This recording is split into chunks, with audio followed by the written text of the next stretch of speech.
ಕೊಲೆ ಕೇಸ್ನಲ್ಲಿ ಜೈಲಲ್ಲಿರೋ ದರ್ಶನ್ ಗ್ಯಾಂಗ್ಗೆ ನಡುಕ ಶುರು. ನಾಳೆಯೇ ಕೋರ್ಟ್ಗೆ ಸಲ್ಲಿಕೆಯಾಗಲಿದೆ ಚಾರ್ಜ್ ಶೀಟ್.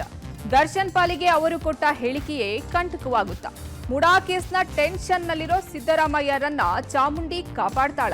ಈ ಎಲ್ಲಾ ಸುದ್ದಿಯನ್ನ ನೋಡೋದಕ್ಕೂ ಮುನ್ನ ಇವತ್ತು ಮುಡಾ ಕೇಸ್ ಸಂಬಂಧ ಹೈಕೋರ್ಟ್ನಲ್ಲಿ ಏನೆಲ್ಲ ಬೆಳವಣಿಗೆಗಳು ಆಯ್ತು ಅನ್ನೋದನ್ನ ನೋಡೋಣ. ಸಿಎಂ ವಿರುದ್ಧ ಪ್ರಾಸಿಕ್ಯೂಷನ್ ಅನುಮತಿ ಸಂಬಂಧ ಹೈಕೋರ್ಟ್ನಲ್ಲಿ 1 ವಾರಗಳ ಬಳಿಕ ಮಧ್ಯಂತರ ರಿಲೀಫ್ ಸಿಕ್ಕಿದೆ. ರಾಜ್ಯಪಾಲರ ಆದೇಶ ವಜಾಗೊಳಿಸಬೇಕು ಅಂತ ಸಿಎಂ ಸಲ್ಲಿಸಿದ ಅರ್ಜಿ ವಿಚಾರಣೆ 2ನೇ ಬಾರಿಗೆ ಮುಂದೂಡಿಕೆಯಾಗಿದೆ. ಗಣೇಶ ಹಬ್ಬದ ಬಳಿಕ ಸೆಪ್ಟೆಂಬರ್ 9ರಂದು ಮಧ್ಯಾಹ್ನ 2:30ಕ್ಕೆ ಹೈಕೋರ್ಟ್ ವಿಚಾರಣೆಯನ್ನ ನಡೆಸಲಿದೆ. ಹೈಕೋರ್ಟ್ನಲ್ಲಿ ಇಂದು ಕೂಡ ಸುದೀರ್ಘವಾದ ವಿಚಾರಣೆ ನಡೆಯಿತು. ಸ್ನೇಹಮಯಿ ಕೃಷ್ಣ ಪರ ವಕೀಲ ರಾಘವನ್ ವಾದವನ್ನ ಮಂಡಿಸಿದ್ರು. ರಾಜ್ಯಪಾಲರು ಆದೇಶವನ್ನ ಮಾಡುವಾಗ ವಿವೇಚನೆಯನ್ನ ಬಳಸಿಯೇ ಅನುಮತಿ ನೀಡಿದ್ದಾರೆ ಅಂತ ಹೇಳಿದ್ರು. ಇನ್ನು ಮುಡಾ ಹಗರಣಗಳ ಸಂಬಂಧ ಸರ್ಕಾರ ಆಯೋಗ ರಚಿಸಿದೆ ಅಂತ ವಾದಿಸಿದ್ರು.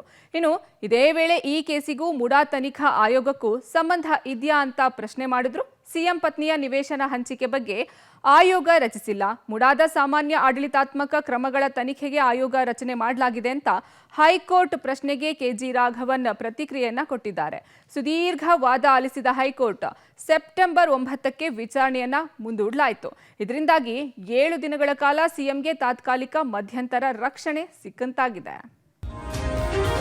ರೇಣುಕಾಸ್ವಾಮಿ ಕೊಲೆ ಕೇಸ್ನಲ್ಲಿ ಜೈಲು ಪಾಲಾಗಿರುವ ನಟ ದರ್ಶನ್ಗೆ ಟೆನ್ಷನ್ ಮತ್ತಷ್ಟು ಹೆಚ್ಚಾಗಿದೆ. ಪ್ರಕರಣ ಸಂಬಂಧ ನಾಳೆ ಮಧ್ಯಾಹ್ನವೇ ಕೋರ್ಟ್ಗೆ ಚಾರ್ಜ್ ಶೀಟ್ ಸಲ್ಲಿಕೆ ಮಾಡಲಿದ್ದಾರೆ. 17 ಆರೋಪಿಗಳ ವಿರುದ್ಧ ದೋಷಾರೋಪ ಪಟ್ಟಿ ಸಿದ್ಧವಾಗಿದ್ದು ಪೊಲೀಸರು ನಾಳೆ ಮಧ್ಯಾಹ್ನ ಕೋರ್ಟ್ಗೆ ಚಾರ್ಜ್ ಶೀಟ್ ಸಲ್ಲಿಸಲಿದ್ದಾರೆ. ಇನ್ನು ಕಾಮಾಕ್ಷಿಪಾಳ್ಯ ಪೊಲೀಸರಿಂದ ಫೈನಲ್ ಟಚ್ ಆಗಿದ್ದು ಚಾರ್ಜ್ ಶೀಟ್ನಲ್ಲಿ ಲವಲೇಶವೂ ದೋಷ ಇರದಂತೆ ಎಚ್ಚರಿಕೆಯ ನಡೆ ಅನುಸರಿಸಿದ್ದಾರೆ. ಅಲ್ಲದೆ ಈ ಸಂಬಂಧ ಕಾನೂನು ತಜ್ಞರಿಂದಲೂ 2-3 ಬಾರಿ ಪರಿಶೀಲನೆ ಮಾಡಲಾಗಿದೆ. ಜೊತೆಗೆ ಪೊಲೀಸ್ ಕಮಿಷನರ್ ಅವರೇ ಖುದ್ದು ಕರಡು ಪ್ರತಿ ಮೇಲೆ ನಿಗಾ ವಹಿಸಿದ್ದಾರೆ. Head of the charge sheet ಹೇಗಿರಬೇಕು, ಮೇನ್ ಕಂಟೆಂಟ್ ಹೇಗಿರಬೇಕು, ಪ್ರಕರಣದಲ್ಲಿನ ಸಾಕ್ಷಿಗಳ ಹೇಳಿಕೆ ಎಲ್ಲಿ ಹಾಕಬೇಕು ಎಂಬಂತೆ ಎಲ್ಲ ಅಂಶಗಳಲ್ಲೂ ಪೊಲೀಸರು ಫುಲ್ ಅಲರ್ಟ್ ಆಗಿದ್ದು ನಾಳೆ ಮಧ್ಯಾಹ್ನವೇ ಚಾರ್ಜ್ ಶೀಟ್ ಸಲ್ಲಿಕೆ ಮಾಡೋದು ಫಿಕ್ಸ್ ಆಗಿದೆ. ಇನ್ನು ಡಿ ಗ್ಯಾಂಗ್ ವಿರುದ್ಧ ಈಗಾಗಲೇ ಚಾರ್ಜ್ ಶೀಟ್ ಸಿದ್ಧವಾಗಿದೆ. ಇದರಲ್ಲಿ ಬರೋಬ್ಬರಿ 100 ಸಾಕ್ಷಿದಾರರ ಹೇಳಿಕೆಗಳು ದಾಖಲಾಗಿವೆ. ಪ್ರತ್ಯಕ್ಷ ಹಾಗೂ ಪರೋಕ್ಷ ಸಾಕ್ಷಿಗಳ ಹೇಳಿಕೆಯನ್ನ ಚಾರ್ಜ್ ಶೀಟ್ ನಲ್ಲಿ ದಾಖಲಿಸಿದ್ದಾರೆ. ಅಷ್ಟೇ ಅಲ್ಲದೆ 4,500ಕ್ಕೂ ಹೆಚ್ಚು ಪುಟಗಳ ದೋಷಾರೋಪ ಪಟ್ಟಿ ಸಿದ್ಧವಾಗಿದೆ. ಇದರಲ್ಲಿ ರೇಣುಕಾಸ್ವಾಮಿ ಮೆಸೇಜ್ನಿಂದ ಹಿಡಿದು ದರ್ಶನ್ ಅರೆಸ್ಟ್ ಆಗುವವರೆಗೂ ಏನೆಲ್ಲ ಬೆಳವಣಿಗೆಗಳು ನಡೆದುವೋ ಎಲ್ಲವನ್ನೂ ಇಲ್ಲಿ ದಾಖಲು ಮಾಡಲಾಗಿದೆ. ಜೊತೆಗೆ ಇದೊಂದು ಹೈ ಪ್ರೊಫೈಲ್ ಕೇಸ್ ಆಗಿರೋದ್ರಿಂದ ಭಾರಿ ಕುತೂಹಲ ಕೂಡ ಮೂಡಿಸಿದೆ. ಇದಷ್ಟೇ ಅಲ್ಲದೆ ಡಿ ಗ್ಯಾಂಗ್ ವಿರುದ್ಧ ಸ್ಟ್ರಾಂಗ್ ಡಿಜಿಟಲ್ ಎವಿಡೆನ್ಸ್ ಕೂಡ ಲಭ್ಯವಾಗಿದೆ. ದರ್ಶನ್ ಬಟ್ಟೆ ಮೇಲಿನ ರೇಣುಕಾಸ್ವಾಮಿ ರಕ್ತ, ಪಟ್ಟಣಗೆರೆ ಶೆಡ್ ಸುತ್ತಮುತ್ತಲಿನ ಸಿಸಿಟಿವಿಗಳ ದೃಶ್ಯಗಳು, ದರ್ಶನ್ ಮೊಬೈಲ್ ಸಿಡಿಆರ್ ಸೇರಿದಂತೆ ಹಲವು ಡಿಜಿಟಲ್ ಸಾಕ್ಷಿಗಳು ಸಿಕ್ಕಿವೆ. ಜೊತೆಗೆ ಎಫ್ಎಸ್ಎಲ್ ವರದಿಯಲ್ಲಿ ಸಿಕ್ಕಿರುವ ಮಹತ್ವದ ಮಾಹಿತಿಯನ್ನು ಈ ಚಾರ್ಜ್ ಶೀಟ್ ನಲ್ಲಿ ದಾಖಲಿಸಿದ್ದಾರೆ ಎನ್ನಲಾಗಿದೆ. ಇನ್ನು ಈ ಕೇಸ್ನಲ್ಲಿ ದರ್ಶನ್ಗೆ ಹಿತೈಷಿಗಳ ಹೇಳಿಕೆಗಳೇ ಕಂಟಕವಾಗಬಹುದು. ಯಾಕಂದ್ರೆ ದರ್ಶನ್ ಬಗ್ಗೆ ನಟ, ನಟಿಯರು, ರಾಜಕಾರಣಿಗಳು ನೀಡಿರುವ ಹೇಳಿಕೆಗಳನ್ನ ಪೊಲೀಸರು ಸಿಡಿಯಲ್ಲಿ ರೆಕಾರ್ಡ್ ಮಾಡಿದ್ದಾರೆ. ಜೊತೆಗೆ ಅತ್ಯಾಪ್ತರು ಕೊಟ್ಟಿರುವ ಹೇಳಿಕೆಗಳೇ ಕಂಟಕವಾಗುವ ಸಾಧ್ಯತೆ ಇದೆ ಎನ್ನಲಾಗಿದೆ. ದರ್ಶನ್ ಪರಪ್ಪರ ಅಗ್ರಹಾರ ಜೈಲಿನಿಂದ ಬಳ್ಳಾರಿ ಜೈಲಿಗೆ ಬಂದಾಗಿನಿಂದ ನಿಜವಾದ ಜೈಲು ಹೇಗಿರುತ್ತೆ ಅನ್ನೋದರ ರುಚಿ ಕಂಡಿದ್ದಾರೆ. ದರ್ಶನ್ ಅನ್ನ ಸಾಮಾನ್ಯ ಕೈದಿಗಳಂತೆ ನಡೆಸಿಕೊಳ್ಳುತ್ತಾ ಇದ್ದು ಪ್ರತಿ ಕ್ಷಣಗಳನ್ನ ಕಳೆಯೋದಕ್ಕೆ ಒದ್ದಾಡ್ತಾ ಇದ್ದಾರೆ. ಬಳ್ಳಾರಿ ಜೈಲಿಗೆ ದಾಸ ಶಿಫ್ಟ್ ಆಗಿ 5 ದಿನಗಳು ಕಳೆದಿದ್ದು ಬೆಳಗ್ಗೆ ಎದ್ದು ವಾಕ್ ಮಾಡಿ ಟೊಮ್ಯಾಟೊ ಬಾತ್ ಅನ್ನ ಸೇವಿಸಿದ್ದಾರೆ. ಮಧ್ಯಾಹ್ನ ಮುದ್ದೆ, ಅನ್ನ ಸಾಂಬಾರ್, ಮಜ್ಜಿಗೆಯನ್ನ ಸವಿದರು. ಇನ್ನು ದರ್ಶನ್ ಚಲನವಲನಗಳ ಮೇಲೆ ಜೈಲು ಸಿಬ್ಬಂದಿ ತೀವ್ರ ನಿಗಾ ವಹಿಸಿದ್ದಾರೆ. 3 ಸಿಸಿಟಿವಿ ಕ್ಯಾಮೆರಾ, 3 ಬಾಡಿ ಕ್ಯಾಮೆರಾಗಳ ಮೂಲಕ ನಿಗಾ ಇಡಲಾಗಿದೆ. ಜೊತೆಗೆ ದರ್ಶನ್ ಭೇಟಿಗೆ ಬಂದವರ ದೃಶ್ಯವನ್ನ ಸೆರೆ ಹಿಡಿದು ಹೊಸ ಹಾರ್ಡ್ ಡಿಸ್ಕ್ ಖರೀದಿಸಿ ಆ ದೃಶ್ಯಾವಳಿಗಳನ್ನು ಸೇವ್ ಮಾಡ್ತಾ ಇದ್ದಾರೆ. ಇದಷ್ಟೇ ಅಲ್ಲದೆ ದರ್ಶನ್ ಇರಿಸಿರೋ ಹೈ ಸೆಕ್ಯೂರಿಟಿ ಸೆಲ್ನಲ್ಲಿ ನಟೋರಿಯಸ್ಗಳು ಇದ್ದಾರೆ ಎನ್ನಲಾಗಿದೆ.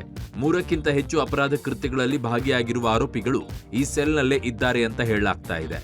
ಇನ್ನು ದರ್ಶನ್ಗೆ ಕೈ, ಬೆನ್ನು ನೋವು, ಮಲಬದ್ಧತೆ ಸಮಸ್ಯೆ ಹಿನ್ನೆಲೆಯಲ್ಲಿ ಸರ್ಜಿಕಲ್ ಚೇರಿಗೆ ಮನವಿಯನ್ನ ಮಾಡಿದ್ದಾರೆ. ಅದರಂತೆ ಜೈಲಿನ ವೈದ್ಯಾಧಿಕಾರಿಗಳು ಆರೋಗ್ಯ ತಪಾಸಣೆಯನ್ನ ನಡೆಸಿದ್ದು ಮೆಡಿಕಲ್ ವರದಿಗೆ ಕಳುಹಿಸಿದ್ದಾರೆ.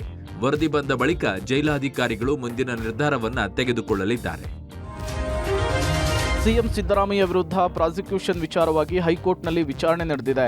ಮೈಸೂರು ನಗರಾಭಿವೃದ್ಧಿ ಪ್ರಾಧಿಕಾರದ ಹಗರಣ ಕೇಸ್ಗೆ ಸಂಬಂಧಪಟ್ಟಂತೆ ರಾಜ್ಯಪಾಲರ ಪ್ರಾಸಿಕ್ಯೂಷನ್ ಅನುಮತಿ ನೀಡಿರುವ ಹಿನ್ನೆಲೆಯಲ್ಲಿ ಹೈಕೋರ್ಟ್ನಲ್ಲಿ ವಿಚಾರಣೆ ನಡೆಯುತ್ತಿದೆ. ಈ ಟೆನ್ಷನ್ನಲ್ಲಿರುವ ಸಿಎಂ ಇವತ್ತಿನ ತಮ್ಮ ಎಲ್ಲಾ ಕಾರ್ಯಕ್ರಮಗಳನ್ನು ರದ್ದು ಮಾಡಿದ್ದಾರೆ. ಇನ್ನು ಹೈಕೋರ್ಟ್ನಲ್ಲಿ ಸಿಎಂ ಪರ ಅಭಿಷೇಕ್ ಮನು ಸಿಂಘ್ವಿ ಪ್ರಬಲವಾಗಿಯೇ ವಾದ ಮಂಡಿಸಿದ್ರು.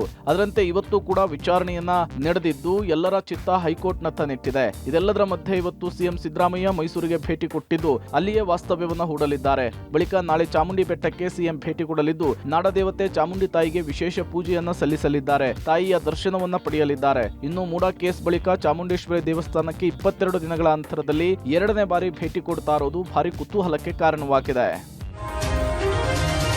ಕೆಐಎಡಿಬಿಯಿಂದ ಸಿದ್ಧಾರ್ಥ ಟ್ರಸ್ಟ್ಗೆ ಸಿಎ ನಿವೇಶನ ಮಂಜೂರು ಮಾಡಿದ್ದಾರೆ ಅಂತ ಹೇಳಿ ಸಚಿವ ಪ್ರಿಯಾಂಕ್ ಖರ್ಗೆ ವಿರುದ್ಧ ಆರೋಪ ಕೇಳಿ ಬಂದಿತ್ತು. ಈ ಸಂಬಂಧ ವಿವರಣೆ ಕೇಳಿ ರಾಜ್ಯಪಾಲ ಥಾವರ್ಚಂದ್ ಗೆಹ್ಲೋಟ್ ಸರ್ಕಾರಕ್ಕೆ ಪತ್ರ ಬರೆದಿದ್ದಾರೆ. ಎಐಸಿಸಿ ಅಧ್ಯಕ್ಷ ಖರ್ಗೆ ಕುಟುಂಬದವರು ಟ್ರಸ್ಟಿಗಳಾಗಿರುವ ಸಿದ್ಧಾರ್ಥ ವಿಹಾರ ಟ್ರಸ್ಟ್ಗೆ ನಿಯಮವನ್ನು ಉಲ್ಲಂಘಿಸಿ 5 ಎಕರೆ ಸಿಎ ನಿವೇಶನ ಮಂಜೂರು ಮಾಡಲಾಗಿದೆ. ಪ್ರಿಯಾಂಕ್ ಖರ್ಗೆ ಸಚಿವರಾಗಿದ್ದು ತಮ್ಮ ಪ್ರಭಾವವನ್ನು ಬಳಸಿ ಸರ್ಕಾರಿ ಸೌಲಭ್ಯವನ್ನು ಬಳಸಿಕೊಂಡಿದ್ದಾರೆ. ಇದು ಎಷ್ಟರ ಮಟ್ಟಿಗೆ ಸರಿ ಅಂತ ಹೇಳಿ ಪರಿಷತ್ನ ವಿಪಕ್ಷ ನಾಯಕ ಛಲವಾದಿ ನಾರಾಯಣಸ್ವಾಮಿ ರಾಜ್ಯಪಾಲರಿಗೆ ದೂರನ್ನು ಕೊಟ್ಟಿದ್ದಾರೆ. ಇದರ ಬೆನ್ನಲ್ಲೇ ರಾಜ್ಯಪಾಲರು ಸರ್ಕಾರಕ್ಕೆ ಪತ್ರ ಬರೆದು ವಿವರಣೆ ಕೇಳಿರುವುದು ಪ್ರಿಯಾಂಕ್ ಖರ್ಗೆಗೆ ನಡುಕ ಶುರು ಮಾಡಿದೆ. ಖರ್ಗೆ ಕುಟುಂಬದ ವಿರುದ್ಧ ಕೇಳಿಬಂದ ಆರೋಪದಲ್ಲಿ ಮಾತ್ರ ಅಲ್ಲ, ಸಚಿವ ಎಂಬಿ ಪಾಟೀಲ್ ವಿರುದ್ಧ ಕೇಳಿಬಂದ ಆರೋಪ ಪ್ರಕರಣದಲ್ಲೂ ಕೂಡ ಕಾಂಗ್ರೆಸ್ಗೆ ರಾಜಭವನ ಶಾಕ್ ಕೊಟ್ಟಿದೆ. ಆಗಸ್ಟ್ 23ರಂದು ಆರ್ಟಿಐ ಕಾರ್ಯಕರ್ತ ದಿನೇಶ್ ಕಲ್ಲಹಳ್ಳಿ ನೀಡಿದ ಮರುದೂರಿಗೆ ರಾಜ್ಯಪಾಲ ಥಾವರ್ಚಂದ್ ಗೆಹ್ಲೋಟ್ ಸ್ಪಂದಿಸಿದ್ದಾರೆ. ಗೆಜೆಟೆಡ್ ಪ್ರೊಬೇಷನರ್ಸ್ ಪೂರ್ವಭಾವಿ ಪರೀಕ್ಷೆಯನ್ನ ಮರು ನಡೆಸುವಂತೆ ಸಿಎಂ ಸಿದ್ದರಾಮಯ್ಯ ಆದೇಶಿಸಿದ್ದಾರೆ. 2 ತಿಂಗಳ ಒಳಗಾಗಿ ಮರುಪರೀಕ್ಷೆ ನಡೆಸುವಂತೆ ಕೆಪಿಎಸ್ಸಿಗೆ ಟ್ವೀಟ್ನಲ್ಲಿ ಸಿಎಂ ಆದೇಶ ಮಾಡಿದ್ದಾರೆ. ಕೆಪಿಎಸ್ಸಿ ಗೆಜೆಟೆಡ್ ಪ್ರೊಬೇಷನರಿ ಹುದ್ದೆಗಳ ಪರೀಕ್ಷೆಯಲ್ಲಿ ಕನ್ನಡಕ್ಕೆ ಅನುವಾದ ಮಾಡಲ್ಪಟ್ಟ ಪ್ರಶ್ನೆಗಳು ಅಸಮರ್ಪಕವಾಗಿದ್ದವೆಂಬ ವಿಚಾರ ನನ್ನ ಗಮನಕ್ಕೆ ಬಂದಿದೆ. ಪರೀಕ್ಷಾರ್ಥಿಗಳಿಗೆ ಅನ್ಯಾಯವಾಗಬಾರದೆಂಬ ಉದ್ದೇಶದಿಂದ ಮುಂದಿನ 2 ತಿಂಗಳ ಒಳಗೆ ಮರುಪರೀಕ್ಷೆ ಮಾಡುವಂತೆ ಕೆಪಿಎಸ್ಸಿಗೆ ಸೂಚನೆಯನ್ನ ನೀಡಿದ್ದೇನೆ ಅಂತ ಟ್ವೀಟ್ ಮೂಲಕ ತಿಳಿಸಿದ್ದಾರೆ.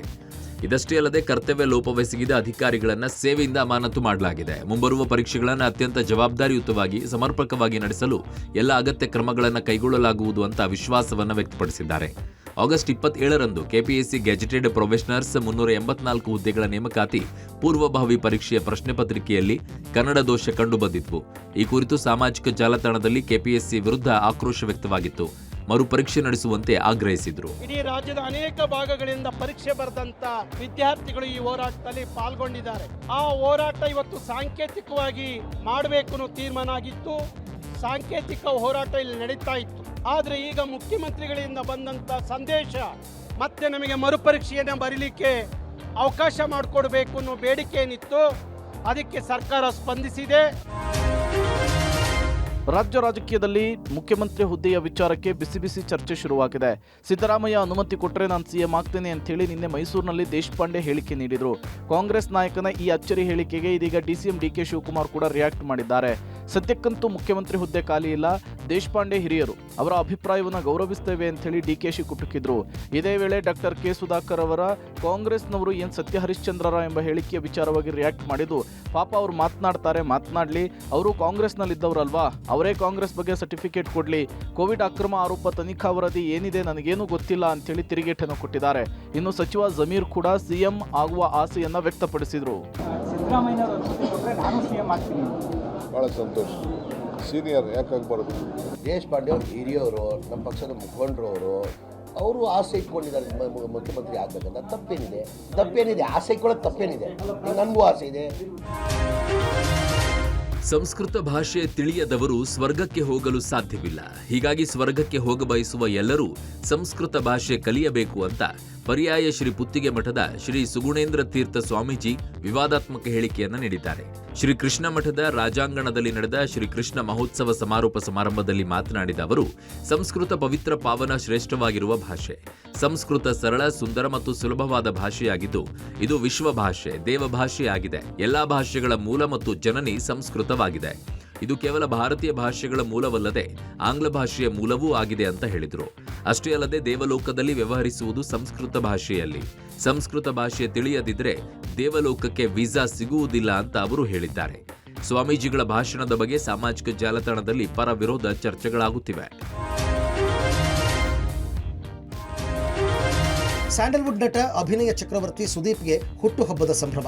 51ನೇ ವಸಂತಕ್ಕೆ ಕಾಲಿಟ್ಟಿರುವ ಸ್ಯಾಂಡಲ್ವುಡ್ನ ಬಾದ್ಶಾಗೆ ಅಭಿಮಾನಿಗಳು ವಿಶ್ ಮಾಡಿದ್ರು. ಮಧ್ಯರಾತ್ರಿಯೇ ಸುದೀಪ್ ನಿವಾಸದ ಬಳಿ ಜಮಾಯಿಸಿದ ಫ್ಯಾನ್ಸ್ ಕಿಚ್ಚನಿಗೆ ಹುಟ್ಟುಹಬ್ಬದ ಶುಭ ಕೋರಿದ್ರು. ಆದರೆ ಅಲ್ಲಿ ಯಾವುದೇ ಸೆಲೆಬ್ರೇಷನ್ಗೂ ಕೂಡ ಅವಕಾಶ ಇರಲಿಲ್ಲ. ಪೊಲೀಸರು ಸುದೀಪ್ ಮನೆಯ ಬಳಿಯ ರಸ್ತೆಯನ್ನ ಬಂದ್ ಮಾಡಿದ್ರು. ಸುದೀಪ್ ಹೊರ ಬರ್ತಾ ಇದ್ದಂತೆ ಅಭಿಮಾನಿಗಳು ಬಾಸ್ ಬಾಸ್ ಕಿಚ್ಚಾ ಬಾಸ್ ಅಂತ ಘೋಷಣೆ ಕೂಗಿದ್ರು. ಜೊತೆಗೆ ರಾಯಚೂರಿನ ಸಿಂಧನೂರು ತಾಲೂಕಿನ ನಿಡಗೋಳ ಗ್ರಾಮದ ಮೌನೇಶ್ ಎಂಬ ಅಭಿಮಾನಿ ತನ್ನ ರಕ್ತದಲ್ಲಿ ಕಿಚ್ಚನ ಭಾವಚಿತ್ರ ಬರೆದು ಗಿಫ್ಟ್ ಆಗಿ ನೀಡಿದ್ದಾನೆ. ಇನ್ನು ಅಭಿಮಾನಿಗಳಿಗೆಂದೇ ಜಯನಗರದ ಎಂಇಎಸ್ ಗ್ರೌಂಡ್ನಲ್ಲಿ ಬರ್ತ್ಡೇ ಸೆಲೆಬ್ರೇಷನ್ ಮಾಡಿದ್ರು. ಜೊತೆಗೆ ಅಭಿಮಾನಿಗಳಿಗಾಗಿ ಸುದೀಪ್ ಊಟದ ವ್ಯವಸ್ಥೆಯನ್ನು ಮಾಡಿದ್ರು. ಅಷ್ಟೇ ಅಲ್ಲದೆ ಕಿಚ್ಚನ ಬರ್ತ್ಡೇಗೆ ಶುಭಾಶಯಗಳ ಮಹಾಪೂರವೇ ಹರಿದು ಬಂದಿದ್ದು, ಸ್ಯಾಂಡಲ್ವುಡ್ ಸ್ನೇಹಿತರು ಆಪ್ತರು ಸಹ ಬಾದ್ಶಾ ಬರ್ತ್ಡೇಗೆ ಪ್ರೀತಿಯಿಂದ ಶುಭ ಕೋರಿದ್ದಾರೆ. ಸೃಜನ್ ಲೋಕೇಶ್, ಇಂದ್ರಜಿತ್ ಲಂಕೇಶ್ ಸೇರಿ ಹಲವರು ಸುದೀಪ್ ನಿವಾಸಕ್ಕೆ ತೆರಳಿ ಶುಭ ಕೋರಿದ್ದಾರೆ. ನಾವು ಹೋದಲ್ಲೆಲ್ಲ ತಲೆ ಎತ್ಕೊಂಡು ಓಡಾಡಕ್ಕಾಗುತ್ತೆ ಅಂದ್ರೆ ಇವರೇ ಕಾರಣ. ನೀವು ನನ್ನ ಮೇಲೆ ಇಟ್ಟಿರೋ ಪ್ರೀತಿನ ನಾನು ನಿಮ್ಮ ಮೇಲೆ ತುಂಬಾ ತುಂಬಾ ತುಂಬಾ ಪ್ರೀತಿ ಇಟ್ಟಿದ್ದೀನಿ, ಸದಾ ಇಟ್ಟಿರ್ತೀನಿ, ಯಾವಾಗಲೂ ಇಟ್ಟಿರ್ತೀನಿ. ಬೆಂಗಳೂರಿನಲ್ಲಿ ವಿವಿಧ ಅಭಿವೃದ್ಧಿ ಕಾಮಗಾರಿ ಮಾಡಿದ್ದ ಬಿಬಿಎಂಪಿ ಗುತ್ತಿಗೆದಾರರಿಗೆ ಪಾಲಿಕೆ ಬಾಕಿ ಉಳಿಸಿಕೊಂಡಿರುವುದು ಗುತ್ತಿಗೆದಾರರ ಆಕ್ರೋಶಕ್ಕೆ ಕಾರಣವಾಗಿದೆ. ಕಳೆದ 2 ವರ್ಷದಿಂದ ಬರೋಬ್ಬರಿ 1600 ಕೋಟಿ ರೂಪಾಯಿ ಹಣವನ್ನು ಪಾಲಿಕೆ ಬಾಕಿ ಉಳಿಸಿಕೊಂಡಿದೆ ಅಂತ ಗುತ್ತಿಗೆದಾರರು ಆರೋಪಿಸಿದ್ದಾರೆ. 75% ಕಾಮಗಾರಿ ಬಿಲ್ ಮಾತ್ರ ಪಾಲಿಕೆ ಪಾವತಿಸಿದ್ದು, ಉಳಿದ 25% ಬಿಲ್ ಪಾವತಿಗೆ ಗುತ್ತಿಗೆದಾರರು ಪಟ್ಟು ಹಿಡಿದಿದ್ದಾರೆ. ಇನ್ನು 2021ರ ಏಪ್ರಿಲ್ನಿಂದ ಬಿಡುಗಡೆ ಮಾಡಲಾಗಿರುವ ಬಿಲ್ಗಳಲ್ಲಿ ಬಾಕಿ ಉಳಿಸಿಕೊಂಡಿದೆ. ಅಲ್ಲದೆ 25% ಮೊತ್ತವನ್ನು ಬಿಡುಗಡೆ ಮಾಡುವಂತೆ ಡಿಸಿಎಂ ಡಿಕೆ ಶಿವಕುಮಾರ್ಗೆ ಸಾಕಷ್ಟು ಬಾರಿ ಮನವಿ ಮಾಡಿದರೂ ಯಾವುದೇ ಪ್ರಯೋಜನವಾಗಿಲ್ಲ. ಇದರಿಂದ ರೊಚ್ಚಿಗೆದ್ದ ಗುತ್ತಿಗೆದಾರರು ಪಾಲಿಕೆ ವ್ಯಾಪ್ತಿಯ ಎಲ್ಲ ಕಾಮಗಾರಿಗಳನ್ನು ಬಂದ್ ಮಾಡಿ ಪ್ರತಿಭಟನೆ ನಡೆಸಿದ್ದಾರೆ. ಬಾಕಿ ಬಿಲ್ ಕ್ಲಿಯರ್ ಆಗುವ ತನಕ ಅನಿರ್ದಿಷ್ಟಾವಧಿ ಪ್ರತಿಭಟನೆಗೆ ಕರೆ ಕೊಟ್ಟಿದ್ದಾರೆ. ಇದರಿಂದಾಗಿ ಬೆಂಗಳೂರಿನ ರಸ್ತೆ ಕಾಮಗಾರಿಗಳು, ವೈಟ್ ಟ್ಯಾಪಿಂಗ್, ಕೆರೆ, ರಸ್ತೆ ಹಾಗೂ ಮೂಲಸೌಕರ್ಯ ಸೇರಿದಂತೆ ಎಲ್ಲಾ ಮಾದರಿಯ ಕಾಮಗಾರಿಗಳು ಅನಿರ್ದಿಷ್ಟಾವಧಿಗೆ ಸ್ಥಗಿತ ಮಾಡಿದ್ದಾರೆ. ನಿಗದಿತ ಹಣವನ್ನ ಕಟ್ಟಿದ್ರೆ ಡಬಲ್ ಹಣ ಕೊಡುವ ಆಮಿಷ ತೋರಿಸಿ ವಂಚಿಸಿರುವ ಘಟನೆ ಮಂಡ್ಯ ಜಿಲ್ಲೆಯಲ್ಲಿ ನಡೆದಿದೆ. ಹಲವು ಖಾಸಗಿ ಕಂಪನಿಗಳು ಮಂಡ್ಯ ಜಿಲ್ಲೆಯ ಸಾವಿರಾರು ಜನರಿಗೆ 100 ಕೋಟಿ ರೂಪಾಯಿ ಪಂಗನಾಮ ಹಾಕಿರುವ ಘಟನೆ ನಡೆದಿದೆ. PACL, ಹಿಂದೂಸ್ತಾನ್ ಅಗ್ರಿಗೋಲ್ಡ್ ಸೇರಿದಂತೆ ಹಲವು ಕಂಪನಿಗಳು 2011ರಲ್ಲಿ ಮಂಡ್ಯದ ಜಿಲ್ಲೆಯಲ್ಲಿ ಸಕ್ರಿಯವಾಗಿದ್ವು. ಏಜೆಂಟರುಗಳ ಸಹಾಯದಿಂದ ಗ್ರಾಮೀಣ ಭಾಗದ ಜನರನ್ನ ಸೆಳೆದು ಇಂತಿಷ್ಟು ಹಣ ಕಟ್ಟಿದ್ರೆ ಹಣವನ್ನ ಡಬಲ್ ಮಾಡುವ ಆಮಿಷವೊಡ್ಡಿದ್ರು. ಅದರಂತೆ ಜಿಲ್ಲೆಯಲ್ಲಿ ಸಾವಿರಾರು ಜನರು 10,000ದಿಂದ ಹಿಡಿದು ಲಕ್ಷಾಂತರ ರೂಪಾಯಿ ಹಣವನ್ನ ಪ್ರತಿ ತಿಂಗಳಂತೆ 5-6 ವರ್ಷ ಕಟ್ಟಿದ್ದಾರೆ. ಕೆಲವಷ್ಟು ಮಂದಿ ಠೇವಣಿಯನ್ನು ಕೂಡ ಇಟ್ಟಿದ್ದಾರೆ. ಆದರೆ ಹಣವನ್ನ ಕಟ್ಟಿಸಿಕೊಂಡ ಖಾಸಗಿ ಕಂಪನಿಗಳು ಕಚೇರಿಗಳನ್ನ ಬಂದ್ ಮಾಡಿಕೊಂಡು ಪರಾರಿಯಾಗಿದ್ದಾರೆ. ಇದರಿಂದ ಹಣ ಕಟ್ಟಿದ ಜನರಿಗೆ ದಿಕ್ಕು ತೋಚದೆ ಕಂಗಾಲಾಗಿದ್ದಾರೆ. ಇದೀಗ ಜಿಲ್ಲಾಡಳಿತಕ್ಕೆ ಭೇಟಿ ಕೊಟ್ಟು ಹಣ ವಾಪಸ್ ಕೊಡಿಸುವಂತೆ ಮನವಿ ಮಾಡ್ತಿದ್ದಾರೆ. ನಾವು ಹಿಂದೂಸ್ತಾನ್ಗೆ ಕಟ್ಟಿರೋದು ಸರ್. ಹಿಂದೂಸ್ತಾನಕ್ಕೆ ಕಟ್ಟಿರೋದು. ನಮ್ಮ ಅಕ್ಕ ಒಬ್ರು 50,000 ಡೆಪಾಸಿಟ್ ಮಾಡವ್ರೆ, ಒಂದು ಗೋಲ್ಡ್ ಕಾಯಿನ್ ಕೊಡ್ತಾರೆ ಅಂತ. ನಾವು 300 ರೂಪಾಯಿ ಕಟ್ಕೊಂಡು ಹೋಗಿದ್ವಿ. ಹಿಂಗೆ ಮೋಸ ಮಾಡ್ತಾರೆ ಅಂತ ಗೊತ್ತಿಲ್ಲ. ಎಲ್ಲ ಕಂಪ್ನಿಗಳು, ಪ್ರೈವೇಟ್ ಕಂಪ್ನಿಗೆ ಯಾರು ಇವರು ಇದಕ್ಕೆಲ್ಲ ಲೈಸೆನ್ಸ್ ಕೊಟ್ಟಿದ್ರು. ಚಲಿಸುತ್ತಿದ್ದ ಕಾರುಗಳ ಮೇಲೆ ಬೃಹತ್ ಮರ ಉರುಳಿ ಬಿದ್ದಿರುವ ಘಟನೆ ಬೆಂಗಳೂರಿನ ಚಿನ್ನಸ್ವಾಮಿ ಸ್ಟೇಡಿಯಂ ಬಳಿ ನಡೆದಿದೆ. ದಿಢೀರನೆ ಮರ ಕುಸಿದ ಹಿನ್ನೆಲೆಯಲ್ಲಿ 3 ಕಾರುಗಳಲ್ಲಿ 1 ಕಾರು ಸಂಪೂರ್ಣ ಜಖಮಾಗಿದ್ದು, ಕಾರಿನಲ್ಲಿದ್ದ ಇಬ್ಬರಿಗೆ ಗಾಯಗಳಾಗಿವೆ. ಗಾಯಾಳುಗಳನ್ನು ಸ್ಥಳೀಯ ಆಸ್ಪತ್ರೆಗೆ ದಾಖಲಿಸಿ ಚಿಕಿತ್ಸೆ ನೀಡಲಾಗಿದೆ. ಇನ್ನು ಘಟನಾ ಸ್ಥಳಕ್ಕೆ ಕಬ್ಬನ್ ಪಾರ್ಕ್ ಸಂಚಾರಿ ಪೊಲೀಸರು ಭೇಟಿ ನೀಡಿ ಪರಿಶೀಲನೆ ನಡೆಸಿದ್ದಾರೆ. ಮಾಹಿತಿ ತಿಳಿದ ಕೂಡಲೇ ಸ್ಥಳಕ್ಕೆ ಆಗಮಿಸಿದ ಬಿಬಿಎಂಪಿ ಹಾಗೂ ಅರಣ್ಯ ಇಲಾಖೆ ಸಿಬ್ಬಂದಿ ಮರ ತೆರವುಗೊಳಿಸಿದ್ದಾರೆ.